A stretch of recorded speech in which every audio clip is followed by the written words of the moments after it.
एक दिन की बात है, एक बकरी नदी के किनारे घास खा रही थी। अरे वाह, नदी के उस पार की घास तो बहुत अच्छी दिख रही है। मुझे वहाँ जाकर उसे चखना चाहिए। वो सोच रहा था कि उस पार कैसे जाए। तभी उसकी नजर लकड़ी के एक लठ पर पड़ी जो नदी पर बिछी हुई थी।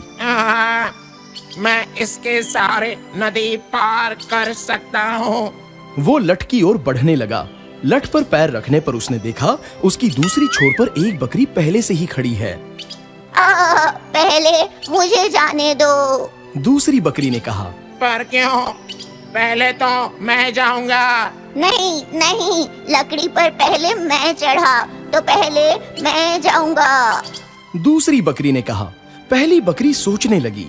उसे अपने दादाजी की कही एक कहानी याद आ गई। दो घमंडी बकरियां एक पुल पार करना चाहती थी, मगर एक दूसरे के लिए जगह नहीं बनाना चाहती थीं और आखिरकार लड़ने लग गई। फिर दोनों पुल से नीचे गिर गई और पानी में डूब गई। इसलिए पहली बकरी ने अक्लमंदी दिखाई। दोस्त, ये लड़ने का वक्त नहीं है, दिमाग से काम लेते हैं। मैं यहाँ झुक जाता हूँ और तुम मेरे ऊपर से छलांग लगाकर उस पार चले जाना। ये कहकर पहली बकरी उस लठ पर झुक गई।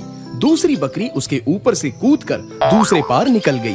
बहुत बहुत शुक्रिया दोस्त, तुमने अक्लमंदी से काम लिया। दूसरी बकरी ये कहकर चली गई। कोई भी काम करने से पहले एक बार सोच लें।